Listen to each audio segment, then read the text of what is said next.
Hello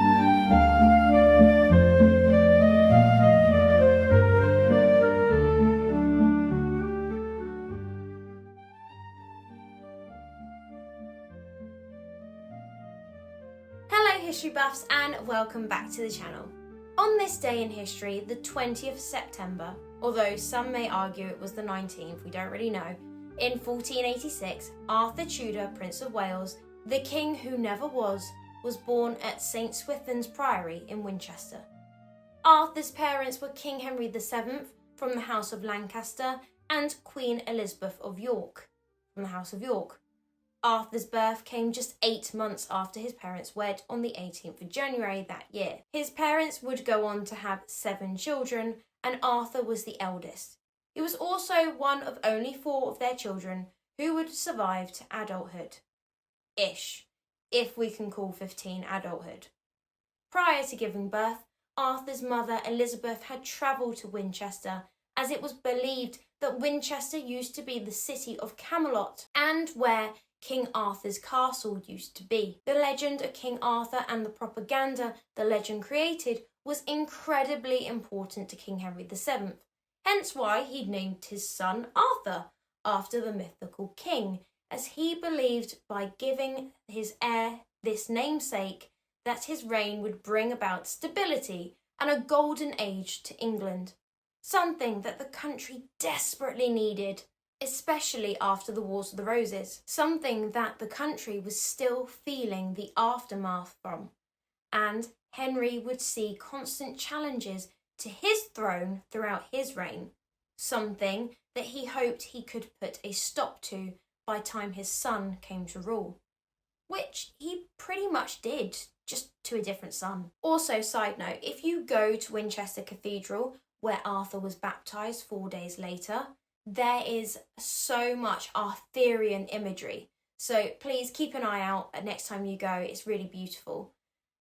News of the prince's birth was celebrated with bonfires and the singing of the Te Deum at Winchester Cathedral. The birth of a healthy baby boy after just 1 year of being on the throne is quite the achievement during the Tudor era, something that King Henry VII's son, King Henry VIII, wished he could have replicated. As mentioned earlier, Arthur would be joined by 6 other siblings.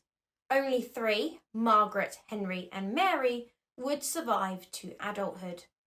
The royal nursery was supervised by Elizabeth Lady Darcy, with baby Arthur being cared for by a wet nurse named Caroline Gibbons. 2 royal rockers were assigned to rock the prince's cradle, while John Alcock, Bishop of Worcester, and Peter Courtenay, Bishop of Exeter, provided the king with guidance on Arthur's upbringing. Arthur had the best humanist education his father could provide to prepare him for his future role as king. In 1492, Arthur was sent to Ludlow Castle in the Welsh Marshes to begin his formal education.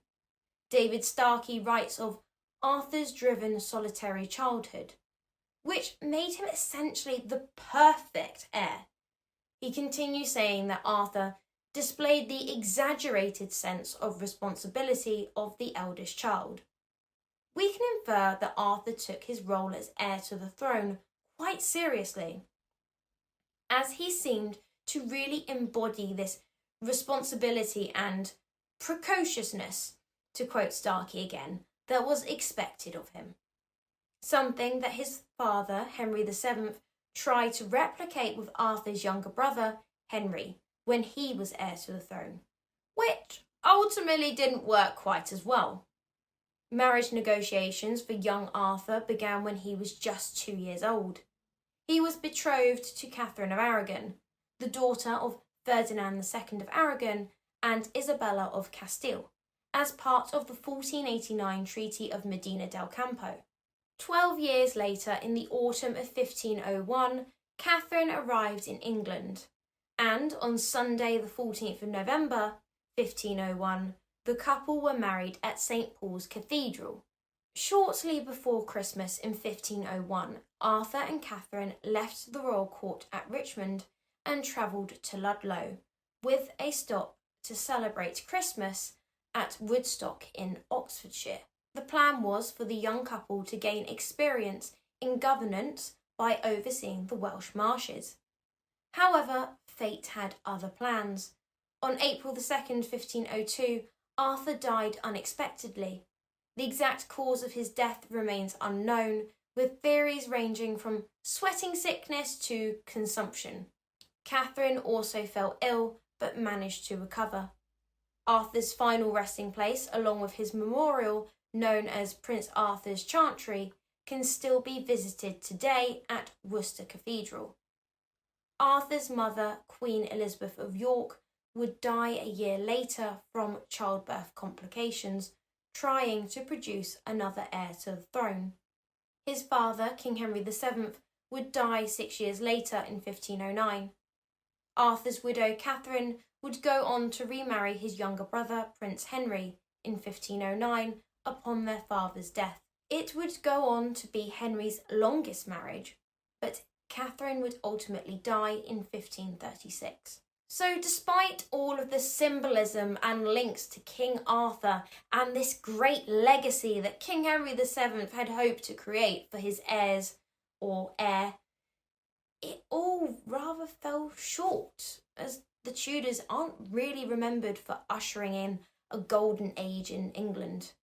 If you're going to associate a golden age with the Tudors, then I would argue that applies only to Gloriana herself. What with the Armada and Shakespeare? No, today we tend to associate fertility problems and multiple wives with the Tudor era over Arthurian legend and a golden age of our history. I hope you enjoyed this video. If you did, make sure to like and subscribe to the channel if you haven't already.